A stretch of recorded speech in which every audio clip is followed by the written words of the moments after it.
Good morning guys. Today is 1 सितंबर 2016। नया महीना start हो गया। एक नए जोश से शुरुआत करेंगे, नए जोश से पढ़ेंगे। तो first article is regarding the advancement of budget. देखिए, आपको थोड़ा कंटेक्स्ट बता देता हूं इस चीज का।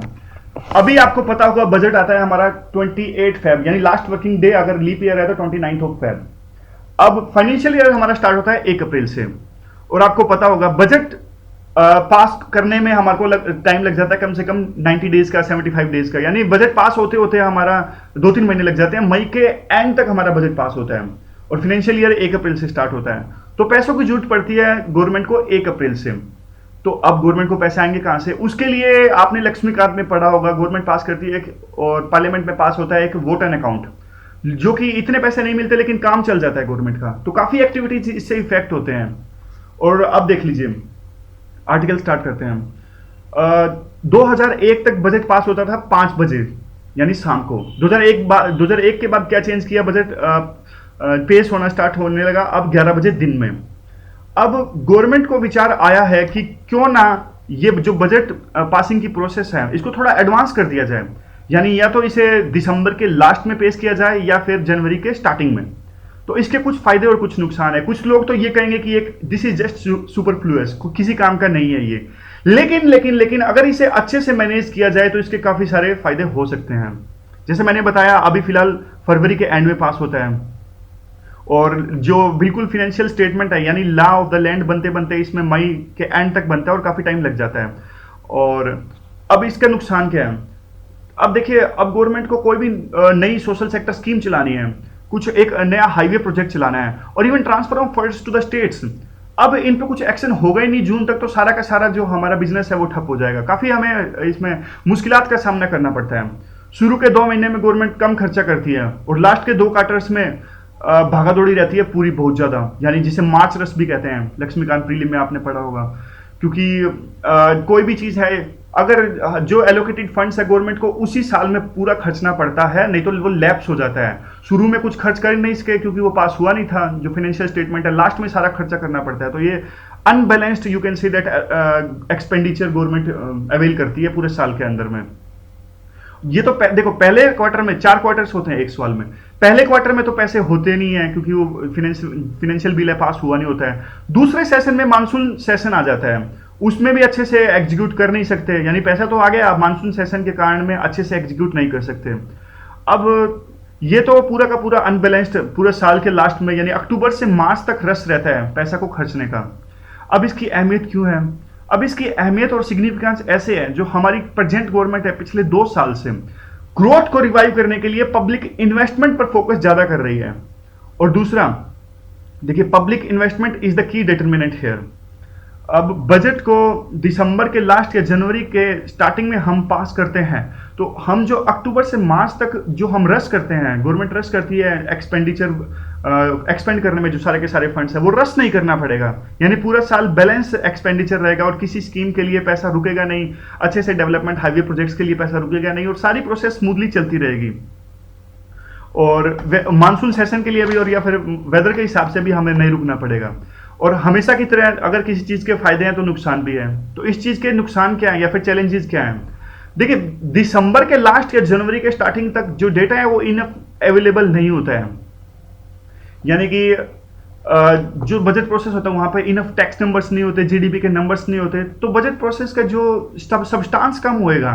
यानी जो पॉलिसीज बनती हैं वो ऐसे डेटा पे रिलाई करेंगी जो कम पूरा नहीं होगा वह डेटा। इवन इकोनॉमिक सर्वे देख लीजिए, उनको उस डेटा पर रिलाई करना पड़ेगा जो कम होगा। इसके अलावा जो 28 फरवरी को भी जो बजट पास होता है वो रिवाइज्ड एस्टीमेट होता है। अगर बजट को हम जल्दी एडवांस कर देते हैं तो आपको याद होगा अगले साल से जीएसटी भी आने वाला है, जिसकी डेडलाइन अप्रैल 2017 है। यानी कम से कम जो इसका मतलब ये हुआ कि इनडायरेक्ट टैक्स साइड में भी तो बहुत कम काम करना पड़ेगा। अब दूसरा आर्टिकल है टर्की का। वैसे तो ये आर्टिकल इंटरनल डायनामिक्स पर है टर्की की, लेकिन थोड़ा सा आपको बता देता हूं, फिर भी थोड़ा एक आइडिया मिल जाएगा मिडिल ईस्ट में क्या हो रहा है। अब देखिए, सीरिया में बहुत सारे फ्रंट्स वहां पर आपस में लड़ रहे हैं। वहां पर अल नुसरा लड़ रहा है, आईएसआईएस लड़ रहा है, सीरिया की असद गवर्नमेंट लड़ रही है, अल कायदा है वहां पर। हर एक बंदा, बहुत सारे फ्रंट्स हैं वहां पर लड़ रहे हैं जो। और ये भी जो फ्रंट्स हैं अलग अलग कंट्रीज द्वारा बैक्ड हैं। जैसे कि सीरिया की जो असद गवर्नमेंट है, रशिया उसको सपोर्ट कर रहा है, आर्म्स प्रोवाइड कर रहा है, इवन रेड्स कर रहा है, जो एयर फोर्स से अटैक करवा रहा है। जो असद गवर्नमेंट के खिलाफ रिबल्स हैं उनको यूएस सपोर्ट कर रहे हैं, और इवन टर्की टर्की कुर्द को हरा रहा है, वहां पे कुर्द भी वहां पे ऑपरेट कर रहे हैं। तो अब चेंज क्या आया है, वहां पर टर्की ने घुस कर एक नया फ्रंट बना लिया है। कहां पर, यहां पे सीरिया के अंदर में, और सिचुएशन को और ज्यादा कॉम्प्लिकेट बना दिया है। देखिए सऊदी अरेबिया, ईरान, कतर, वो तो पहले से वहां पे 2011 से एक्टिव हैं, लेकिन वो कैसे एक्टिव हैं, उन्होंने अपनी आर्मी वहां पर नहीं भेजी है। या तो वो रिबल्स को सपोर्ट कर रहे हैं, पैसा भेज रहे हैं, हथियार भेज रहे हैं, या फिर मिलिटेंट्स भेज रहे हैं, अपनी आर्मी को किसी भी कंट्री ने नहीं भेजा है। तो ये पहली बार ऐसा हुआ है कि किसी देश ने अपनी आर्मी ने वहां पर भेजा हो, यानी टर्की ने अपनी आर्मी भेजकर पहला देश बन गए हैं। वो बोलने के लिए तो ये बोलते हैं कि हम आईएस से लड़ने के लिए अपनी आर्मी वहां पर भेज रहे हैं, लेकिन असल रीजन है क्या? असल रीजन है कि वो जो एक बॉर्डर टाउन है, टाउन जिसका नाम है जरबुलस, वो एक बहुत इंपॉर्टेंट टाउन है, की सप्लाई रूट है, और आईएस है, आईएस के लिए, और इवन वो बाद में बताता हूं मैं कुर्द के लिए भी। वो उन्होंने खाली करवा लिया अपनी आर्मी वहां पर भेज के। और देखिए पिछले एक साल में टर्की ने आईएस को इग्नोर ही किया है। तो अब ये हरकत में क्यों आया? ऐसा क्या रीजन है कि वो अभी तक तो आईएस को इग्नोर कर रहा था, अब बोलने के लिए आईएस को हराने के लिए वो हरकत में आया? इसका एक जो रियल रीजन है वो है टाउन मनबीज। मनबीज टाउन है वहां पे बॉर्डर के पास ही। मनबीज टाउन पर कब्जा कर लिया है कुर्द्स ने। अब कुर्द की प्रॉब्लम के बारे में आपको बता देता हूं। देखिए मिडिल ईस्ट में कुर्द एक एथनिसिटी है, और वहां पर थोड़े स्कैटर्ड हैं, हर देश में थोड़ा थोड़ा फैले हुए हैं। ये सीरिया में कुछ कुर्द हैं, टर्की में कुछ कुर्द हैं, इराक में कुछ कुर्द हैं, ईरान में कुछ कुर्द हैं। इन स्कैटर्ड कुर्द की एक डिमांड है कि एक कंसोलिडेट करके हम एक नया स्टेट बनाया जाए हमारा कुर्दिस्तान का। काफी पुरानी डिमांड है ये, 1917 में first world war, second world war, बहुत पुरानी डिमांड है। ये क्या किया था, ये जो ब्रिटिशर्स हैं, जो कबाड़ा इन्होंने यहाँ पर किया, वो हमारे इंडिया और पाकिस्तान में वो कबाड़ा इन्होंने हर जगह किया, मिडिल ईस्ट में भी किया। एक रीजन्स डिवाइड कर दिए, देश डिवाइड कर दिए। आधे लोग एक एथनिसिटी के इस साइड रह गए, आधे दूसरे देश में रह गए, आधे तीसरे देश में चले गए। ऐसा ही सेम यानी कुर्द एक जीता जागता सबूत है जो ब्रिटिशर्स ने कॉलोनीज को डिवाइड करके किया। अब वहां पर मनबीज जो एक टाउन है, वहां पर कुर्द ने कब्जा कर लिया था। किन्होंने? सीरिया कुर्द ने। आप ध्यान दीजिएगा, यहां पर थोड़ा एक इंटरेस्टिंग है। सीरिया कुर्द ने यहां पर कब्जा किया बॉर्डर टाउन जो भी यहां पे है मनबीज। और जो टर्की के इंटरनल कुर्द हैं वो काफी टाइम से प्रोटेस्ट कर रहे हैं टर्की के खिलाफ, वो बम भी फोड़ते हैं वहां पर। और अगर जो सीरिया के कुर्द हैं उन्होंने बॉर्डर टाउन पर कब्जा कर लिया, तो इसका मतलब क्या होगा? सीरिया के कुर्द और जो टर्की के कुर्द हैं आपस में मिल जाएंगे, क्योंकि टर्की और सीरिया का बॉर्डर मिलता है आपस में। तो अगर आपस में मिल गए तो पूरे के पूरे कुर्द है जब कंसोलिडेट हो जाएंगे, कंसोलिडेट हो गए, एक पूरे अलग से बढ़िया एक स्ट्रेंथ होके ये अलग से देश की मांग करने लगेंगे।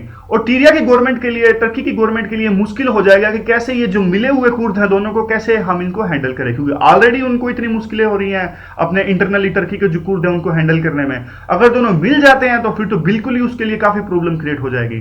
तो उन्होंने स्थिति को भांपते हुए पहले ही अटैक कर दिया, दोनों को सेपरेट करने की कोशिश करनी स्टार्ट कर दी। उन्होंने कहा कि दोनों आपस में मिलने नहीं चाहिए। तो जो जरबुलस टाउन है वहां पर कब्जा करने के बाद में उन्होंने जो मनबीज पे कब्जा किया हुआ है सीरिया के कुर्द ऑलरेडी, उन्होंने कहा कि आप पीछे चले जाइए। उन्होंने अटैक करना स्टार्ट कर दिया मनबीज पे। They told them that you just take your positions back, don't stay here. अब टर्की के बॉर्डर पर कब्जा उनकी इंटरनल सोवरेनिटी के लिए खतरा है, इसीलिए जो टर्की है उनकी आर्मी ने अटैक किया सीरिया के अंदर। लेकिन उन्होंने प्रॉब्लम को सोल्व करने के बजाय में और ज्यादा कॉम्प्लिकेट कर दिया। पहले से ऑलरेडी कैओस है वहां पर, सीरिया में इतने सारे फ्रंट्स लड़ रहे हैं, अब टर्की की एंट्री ने इसको और ज्यादा कॉम्प्लिकेट कर दिया सिचुएशन को। थोड़ा सा बेसिक्स आया है, थोड़ा आइडिया मिल जाएगा इससे। अगला आर्टिकल है मिनिमम वेजेस का आर्टिकल, इंटरेस्टिंग आर्टिकल है ये भी। लास्ट ईयर हमारे लेबर मिनिस्टर ने स्टेटमेंट दी कि हम मिनिमम वेजेस को बढ़ाएंगे, और वो भी एक एग्जीक्यूटिव ऑर्डर से। तो हुआ? नहीं हुआ। लेकिन रिपोर्ट्स जरूर आई कि हमारी जो इंडस्ट्रियल लॉबी है, जो which is very strong, our industrial lobby is very strong. देखिए थोड़ा आपको बताता हूं, जब हमारा देश आजाद हुआ था तो तब इतनी ज्यादा इंडस्ट्रीज नहीं थी तब। अब और उस तब जब फार्मर्स काफी स्ट्रॉन्ग थे, तो उस टाइम पे काफी फार्मर्स मूवमेंट हुई और फार्मर्स की लॉबी थी बहुत स्ट्रॉन्ग थी। लेकिन अब आते आते आते आते लिबरलाइजेशन के बाद में अब हमारी जो इंडस्ट्रियल लॉबी है वो बहुत ज्यादा स्ट्रॉन्ग है। आपने देखा होगा कि बजट प्रोसेस के दौरान में financial minister meets the major economist और मेजर लाइक कैपिटलिस्ट और जो बड़े अंबानी लोग हैं, अदानी लोग हैं, इनसे मिलते हैं और इनकी राय लेते हैं कि बजट में आपको क्या चाहिए। तो इनकी लॉबी जो एसकोम है और अलग प्रेस ग्रुप्स हैं इसके, फिकी वगैरह हैं, ये काफ़ी स्ट्रॉन्ग है। तो इनकी लॉबी ने इन्होंने लॉबिंग करी, इंडस्ट्री लॉबिंग ने, और फिर रिपोर्ट आई कि नहीं, गवर्नमेंट अब उतना मिनिमम वेजेस नहीं बढ़ाने जा रही है। और जुलाई में प्रपोजल जो आया वो डाइल्यूटेड था बहुत ज़्यादा। लेकिन उसके बाद में जो वर्कर्स की यूनियन है उन्होंने भी एक चैलेंज दे दिया, एक टाइमलाइन दे दी कि अगर आपने जो मिनिमम वेजेस एक्ट है नहीं लाया तो 2 सितंबर को हम क्या करेंगे, हड़ताल कर देंगे। गवर्नमेंट ने दोबारा हाइक किया इस हड़ताल को होने से रोकने के लिए मिनिमम वेजेस में, और वो हाइक था सिर्फ अनस्किल्ड नॉन एग्रीकल्चर लेबर्स के लिए। वो था 246 से लेकर 350 तक। अब देखिए इससे क्या हुआ, 9100 पर मंथ हो गए हमारे वेजेस। लेकिन वर्कर्स यूनियन, जो सारी की सारी वर्कर्स यूनियन है, इसको नहीं माना। 1-2 वर्कर यूनियन ने माना, जो कि आरएसएस या बीजेपी बैक्ड है, जैसे भारतीय मजदूर संघ। तो अब कई सारे क्वेश्चंस यहां पर उठते हैं। एक एप्रोप्रिएट मिनिमम वेजेस है क्या, और इस फिगर तक पहुंचे कैसे, और क्या रियली इंडिया को मिनिमम वेजेस की जरूरत है या नहीं है। अब देखिए, इसको जो मिनिमम वेजेस को स्क्रैप करने के लिए बहुत सारे रीजंस दिए जा सकते हैं। एक रीजंस नंबर 1 जो मोस्ट इंपॉर्टेंट है वो लिबरलाइजेशन। लिबरलाइजेशन हमारी कंट्री में आया 1991 में। लिबरलाइजेशन का मतलब यह है कि गवर्नमेंट कम से कम इंटरफेयर करेगी बिजनेसेस के अंदर में, यानी मार्केट फोर्सेस डिफाइन करेगी डिमांड एंड सप्लाई के रूल के हिसाब से। डिमांड एंड सप्लाई का रूल मतलब, जैसे कि अब मैं सब्जी के एग्जांपल से बताता हूं। अब मार्केट में अगर ज्यादा सब्जी हुई तो उसके रेट ऑटोमेटिक कम हो जाते हैं। तो लिबरलाइजेशन का कंसेप्ट यही कहता है, यही सेम चीज होनी चाहिए लेबर के हिसाब से। अगर मार्केट में ज्यादा लेबर अवेलेबल है तो उसके रेट कम होने चाहिए। गवर्नमेंट को इसमें इंटरफेयर नहीं करना चाहिए, यानी कुछ भी मिनिमम मैक्सिमम नहीं होना चाहिए, मार्केट के हिसाब से अपने आप ऑपरेट होना चाहिए। तो आपको क्या लगता है, वैसे ये जो सब्जी वगैरह पे ये रूल एप्लीकेबल होता है, या शेयर मार्केट में जो ये डिमांड एंड सप्लाई का रूल एप्लीकेबल होता है, वो इस मिनिमम वेजेस में भी होना चाहिए, यानी ह्यूमन की लेबर के हिसाब से भी होना चाहिए? मेरा तो पर्सनल व्यू ऐसा नहीं होना चाहिए। एक ह्यूमन डिग्निटी है, बिल्कुल कैपिटलिज्म के साथ हम नहीं जा सकते। थोड़ा capitalism is almost most accepted model, लेकिन कुछ रिस्ट्रेंट के साथ में एक ह्यूमन डिग्निटी भी मेंटेन करना चाहिए। खैर छोड़िए, ये मेरा पर्सनल व्यू था। सेकंड है मेक इन इंडिया के लिए। देखिए, मेक इन इंडिया को हमें सक्सेस बनाना है तो इसके लिए हमें चाहिए फॉरेन कैपिटल। बाहर से बहुत सारी फॉरेन कैपिटल हमारे पास आनी चाहिए। हमारे पास इतनी फॉरेन कैपिटल नहीं है, तो फॉरेन कैपिटल आएगी क्यों यहाँ पर, जब लेबर कम होगी। अब हमारा मुकाबला किससे है? हमारा मुकाबला चाइना से है, हमारा मुकाबला वियतनाम से है, हमारा मुकाबला कंबोडिया, बांग्लादेश में है, जहां लेबर बहुत सस्ती है। अगर हमारे यहां पर लेबर महंगी होगी तो वो फॉरेन कैपिटल इंडिया में क्यों आएगी? वो इन पड़ोसी देशों में चली जाएगी या कंपिटिटिव कंट्रीज में चली जाएगी। तो मेक इन इंडिया को सफल बनाने के लिए एक मिनिमम वेजेस यानी एक नहीं होने चाहिए, इसको स्क्रैप कर देना चाहिए। तीसरा, जो इकोनॉमिक रिफॉर्मर्स को बहुत अच्छा बढ़िया लगता है, वो कहते हैं कि ये बात तो सभी मानते हैं, all the stake holders admit that this minimum wages concept has not been successful, why not scrap it, why we are just having it.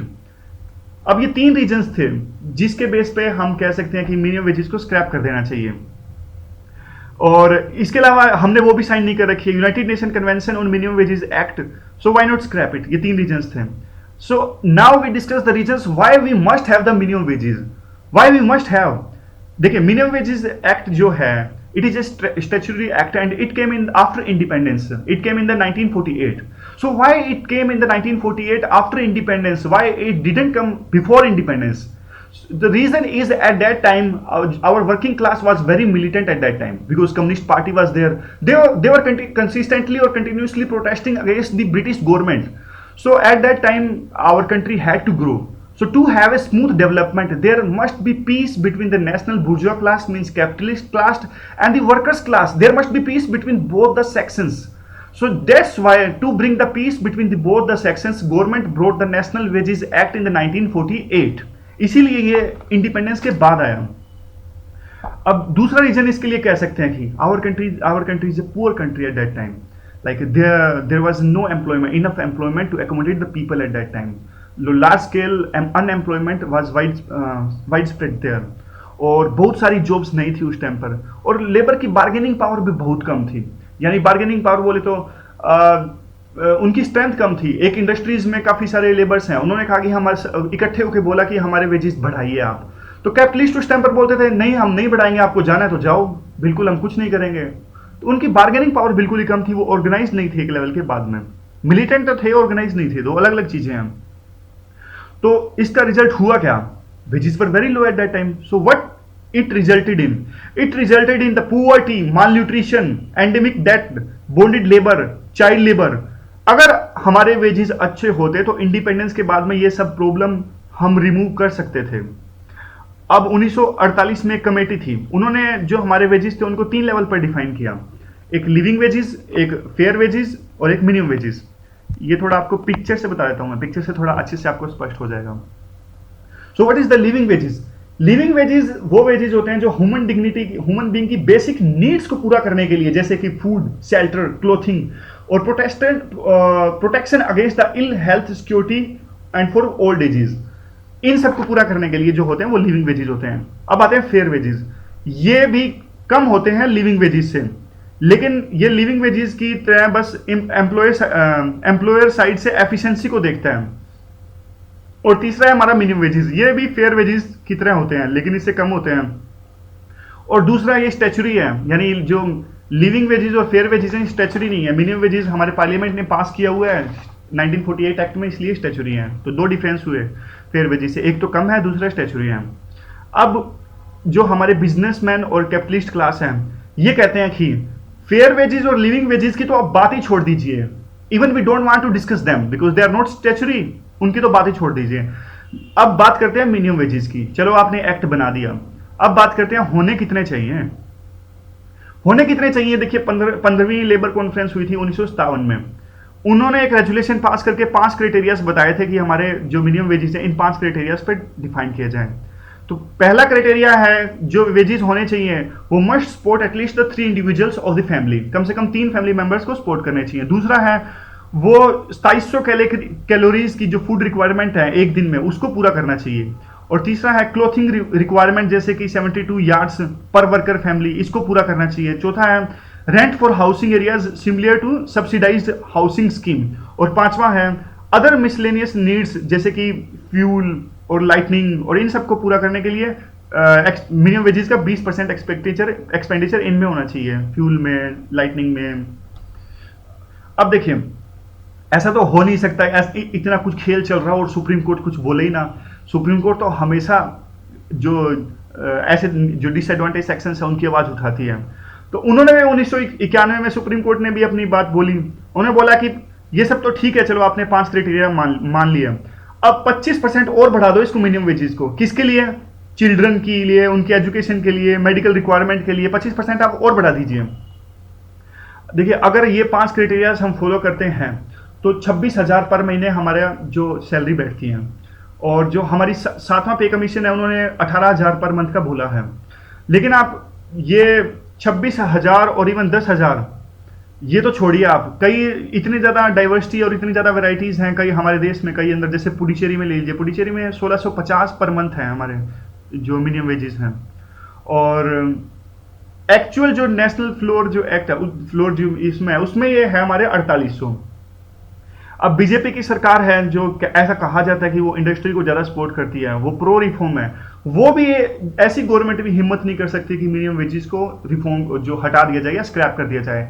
क्योंकि आपको पता ही है ये इतना ज़्यादा लेबर है, इतना ज़्यादा क्लास है, कौन सी पार्टी ऐसा चाहेगी कि हमारे वोट खराब हों। तो हटाने की तो हिम्मत कोई पार्टी कर ही नहीं सकती, लेकिन मजबूरी है उनकी, वो बढ़ा भी नहीं सकते। वो सारे रीजन्स हमने डिस्कस किए, मेक इन इंडिया एक लेवल के बाद वो नहीं बढ़ा सकते। 3 रीजन्स हमने डिस्कस किए, याद कीजिए कौन से?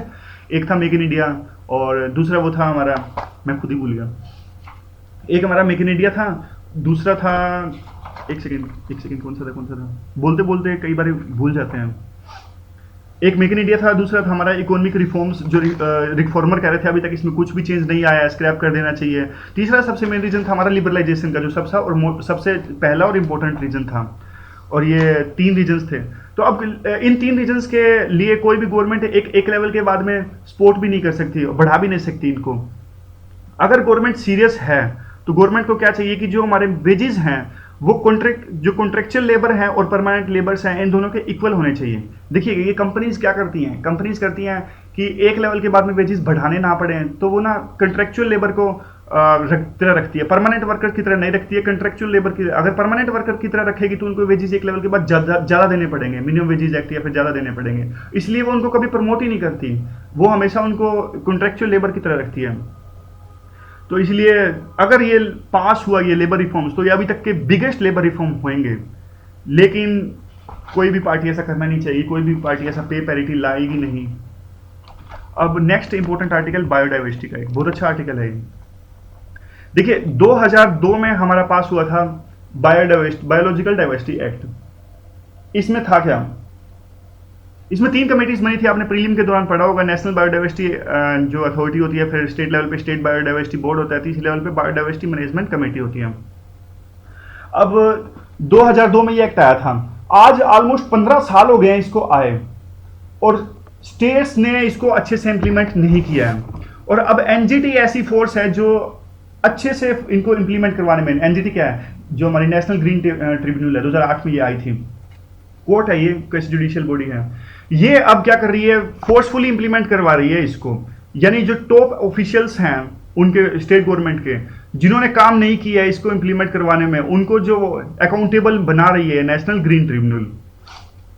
इस एक्ट में क्या है जो स्टेट्स को इंप्लीमेंट नहीं कर रहे हैं, देखिए जो वो है हमारा ऊपर वाला है, national biodiversity act, national biodiversity authority और स्टेट बायोडाइवर्सिटी बोर्ड, ये तो हमारे अच्छे से चलो बना दिए गवर्नमेंट ने। जो तीसरे वाला है, जो नीचे लेवल पे लोकल बायोडाइवर्सिटी लेवल पे है, जो बायोडाइवर्सिटी मैनेजमेंट कमेटीज, ये नहीं बनाए हैं, ये अभी तक गवर्नमेंट ने अच्छे से कमेटीज बनी ही नहीं है।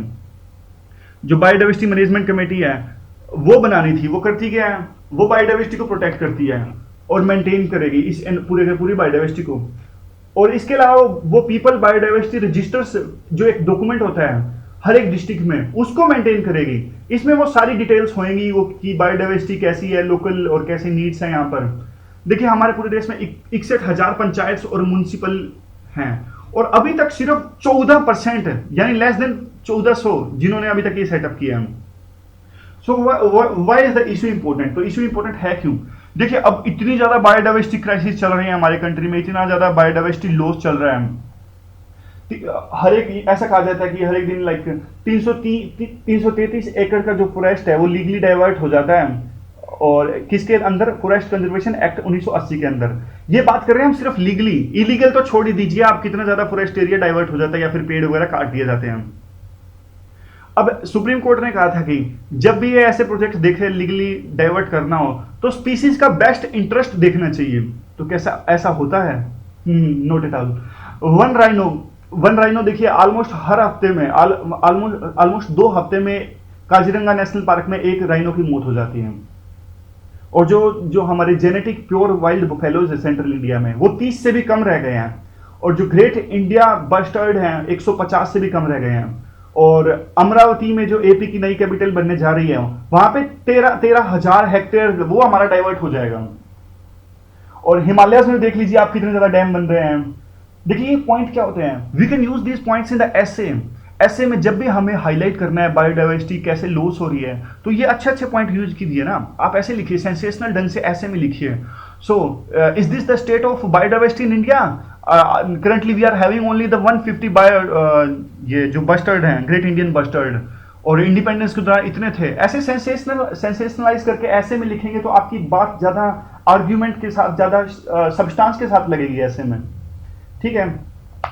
अब अगली बात है, इसमें इतने ज्यादा क्राइसिस हैं और ला की आयरनी है, फिर भी इंप्लीमेंट नहीं करते, मतलब दोनों अलग अलग चीजें ना। Even after so much crisis we are having in this field, even after that we are not effectively implementing that biodiversity act, so this is irony। तो क्या इसमें तो सारे ही ढीले पड़े हैं, जुडिशरी ने भी अभी तक इस तरफ कुछ नहीं किया, सिविल सोसाइटी जो अब बहुत ज्यादा हर चीज में आवाज उठाती है उसने भी इसमें कुछ नहीं किया, गवर्नमेंट ने तो वैसे भी कुछ नहीं किया। तो तीनों जो है स्टेक होल्डर्स तो बहुत ज्यादा, लेकिन तीनों जो जुडिशरी, सिविल सोसाइटी, गवर्नमेंट है, इन्होंने बायोडाइवर्सिटी एक्ट को इंप्लीमेंट कराने में कुछ ज्यादा किया नहीं है। और जो हमारे आईएफएस ऑफिसर्स हैं, आईएफएस ऑफिसर्स स्टेट बोर्ड में होता है।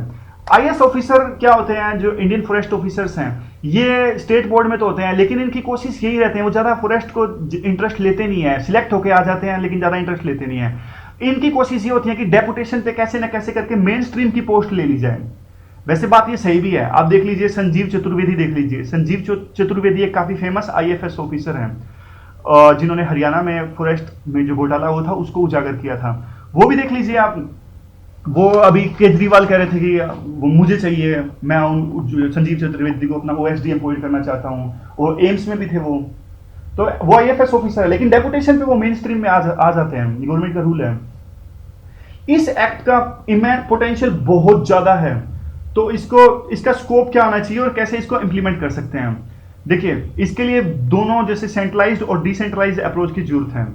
और जो जैसे मैंने आपको पहले बताया, 3 कमेटीज हैं, सबसे ऊपर एनबीए, फिर स्टेट वाली, और फिर नीचे बायोडाइवर्सिटी मैनेजमेंट कमेटी। जो ऊपर वाली है उनको तो बना दिया गया है, लेकिन नीचे वाली तो बिल्कुल सिर्फ आपको बताया 61,000 में से सिर्फ 1400 ही अभी तक बनाई गई हैं। और ऊपर वाली है उसमें एम्प्लॉयमेंट तो एम्प्लॉयमेंट तो ले रहे हैं बहुत सारे लोग, लेकिन रिस्पॉन्सिबिलिटी कुछ भी नहीं है। तो जो निचले लेवल पे है प्रॉब्लम, बीएमसी लेवल पे, बायोडाइवर्सिटी मैनेजमेंट कमेटीज पे, उनमें बहुत ज्यादा डाइवर्स रिस्पॉन्सिबिलिटीज हैं। अगर अच्छे से इंप्लीमेंट करें, उनसे क्या होगा, अगर अच्छे से वो बनाते हैं तो हमारा बायोडाइवर्सिटी को कंजर्व कर सकते हैं, सस्टेनेबल डेवलपमेंट को प्रमोट कर सकते हैं। और जो नॉलेज है, जैसे मैंने आपको बताया, वो रजिस्टर मेंटेन करते हैं, पीपल बायोडाइवर्सिटी रजिस्टर। वो एक पूरी की पूरी नॉलेज, दवाई कैसे बनती है और क्या इन पेड़ों का यूज क्या है, वो सारी नॉलेज एक अच्छे से कंजर्व कर सकते हैं। और अब दूसरी बात है, इसको इंप्लीमेंट नहीं किया तो एक दूसरा वो जो इन्वायरमेंटल इंपैक्ट असेसमेंट 2006 में आया था, ये भी हम क्या करते हैं, गवर्नमेंट क्या करती है, प्रोजेक्ट्स को पास करने के लिए अंडरमाइन कर देती है। और जैसे कोई भी डैम बनाना है, माइनिंग करनी है, तो ये क्या है, उस लैंड को डाइवर्ट कर देती है, हमेशा कंफ्लिक्ट रहता है। तो जनरल सॉल्यूशन ये मेरा, चलो मैं आपसे क्वेश्चन पूछता हूँ एक। देखिए, हर बार क्या रहता है, every time there was a question in the ethics also. हमेशा कंफ्लिक्ट रहता है डेवलपमेंट के बीच में और जो इकोलॉजिकल है सस्टेनेबल के बीच में, यानी सस्टेनेबल डेवलपमेंट होनी चाहिए, सभी कहते हैं। तो how to create a fine balance line, कैसे होनी चाहिए। बच्चे क्या करते हैं, आंसर लिखते हैं, बीच में बस सॉल्यूशन में ऐसे लिख के छोड़ देते हैं कैसे करके कि देयर मस्ट बी बैलेंस। देखिए, हमेशा जब भी आप आंसर लिखिए तो एक स्पेसिफिक आंसर लिखिए, ऐसे करके मत छोड़िए देयर मस्ट बी बैलेंस। ऐसा तो हरी आंसर में लिख दीजिए there must be balance, federalism में लिख दीजिए देयर मस्ट बी बैलेंस, और भी किसी भी चीज में लिख लीजिए देयर मस्ट बी बैलेंस। हमें एक्यूरेट सॉल्यूशंस देनी चाहिए। तो मैं एक सॉल्यूशन आपको देता हूं, तो आप इसी लाइंस पर सोचिए और क्या सॉल्यूशन हो सकते हैं। मेरा तो सॉल्यूशन ये है कि एक केस बाय केसेस होना चाहिए। हम एक पूरी जो इसको कन्फ्लिक्ट है डेवलपमेंट के बीच में और जो इकोलॉजी को हमें कंजर्व करना है, इसके बीच में एक जनरल डिबेट ना बनाकर इसे केस बाय केस बेसिस पर सोचना चाहिए।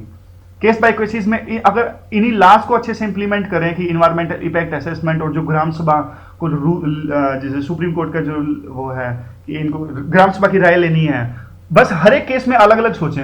आप बताइए, लाइक आपने कल बहुत अच्छे सॉल्यूशंस दिए थे पैटर्निटी लीव पर, आप बताइए कैसे एक फाइन लाइन को हम बैलेंस कर सकते हैं। ठीक है, आगे डिस्कस करते हैं।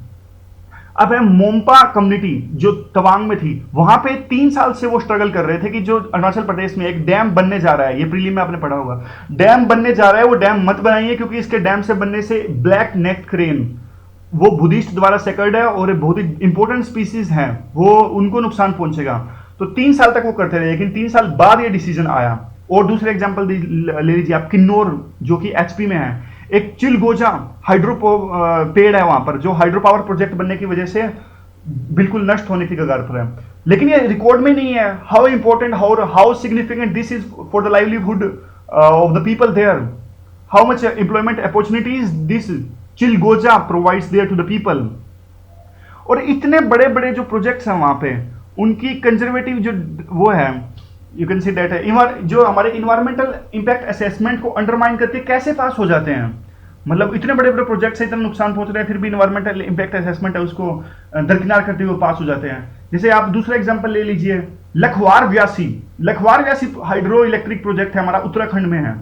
ये प्रोजेक्ट इतना बड़ा है, this is as big as the Tehri project. Tehri project आपको पता होगा, भागीरथी रिवर पे बना था शायद, और कितना ज्यादा नुकसान पहुंचा था उस पर, जब वो प्रोजेक्ट में कितना ज्यादा फॉरेस्ट एरिया डाइवल्ज हो गया था, यानी पानी के अंदर आ गया था।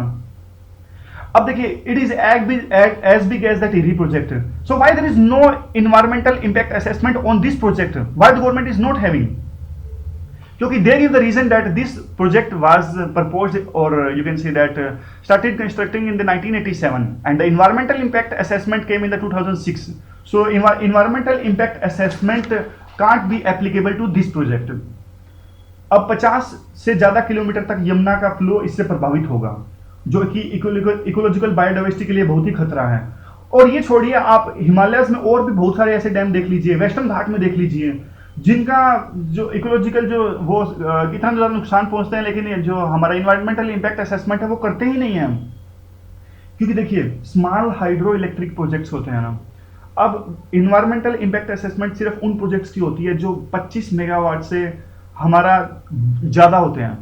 अब ये क्या करते हैं, कैसे खेलते हैं, ये खेलते हैं ऐसे कि जो स्मॉल हाइड्रो इलेक्ट्रिक प्रोजेक्ट्स है उनको 24.99 रखेंगे, 24.99 ऐसे खेलते हैं ये। मतलब इन्वायरमेंटल इम्पैक्ट असेसमेंट का तो मजाक बना के रख दिया है।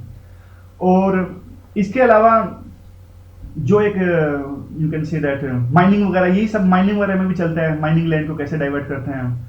और जब ये जो रजिस्टर हैं, जो ये biodiversity management committee local level पे, जो मैंने आपको बताया इस पिक्चर में सबसे नीचे देखिए, जो पीपल बायोडाइवर्सिटी रजिस्टर अगर मेंटेन रहेंगे तो उसके अंदर सारी की सारी इंफॉर्मेशन रहेगी कि कैसे इन्वायरमेंटल इम्पैक्ट असेसमेंट को अंडरमाइन करने के लिए गवर्नमेंट जो बेकार के आर्ग्यूमेंट्स देते हैं, ये रजिस्टर और जो उस रजिस्टर में पड़ी इंफॉर्मेशन गवर्नमेंट के उस बेकार के आर्ग्यूमेंट्स को काउंटर करेगी, एक अलग से अपना प्रोपेगेंडा पेश करेगी कि हाउ इंपॉर्टेंट दिस प्रोजेक्ट और how important like how grave will be the loss if you are implementing this project to the people and to the biodiversity.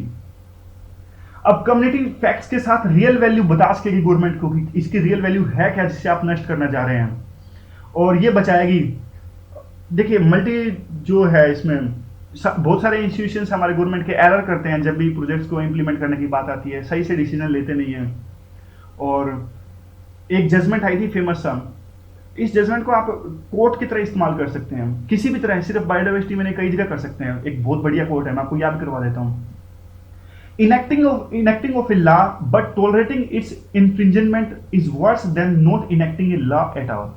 एक इसका मतलब ये हुआ कि किसी कानून को इन्फ्रिंज होते हुए, मतलब उसका उल्लंघन करते हुए सहन करना बहुत ही ज़्यादा बेकार चीज़ है, इसके अलावा कि हम उसे पास ही ना करें। पता नहीं, मेरी हिंदी बेकार है, थोड़ा कन्वर्ट करने में मुश्किल हो जाती है, लेकिन आपको समझ आ गया होगा ये। मतलब कम से कम हमें जो ऑलरेडी ला है उसको इम्प्लीमेंट करना चाहिए, और बजाय कि नए ला बनाने से। इसका एसेंस यही निकलता है। ये सिर्फ बायोडाइवर्सिटी जरूरत क्यों है, ये biodiversity is not only important because we have to conserve it for the future generations, this is also important because we don't have any moral, legal और ethical right to destroy the biodiversity. We don't have any moral, ethical or moral right to destroy anything which we haven't created। जो चीज हमने बनाई ही नहीं तो उसको नष्ट करने का अधिकार हमारे पास कैसे है। Thank you guys, thank you very much for listening. कल मिलेंगे एक नई वीडियो के साथ में, और प्लीज शेयर करना अगर आपको अच्छा लगे तो। Thank you.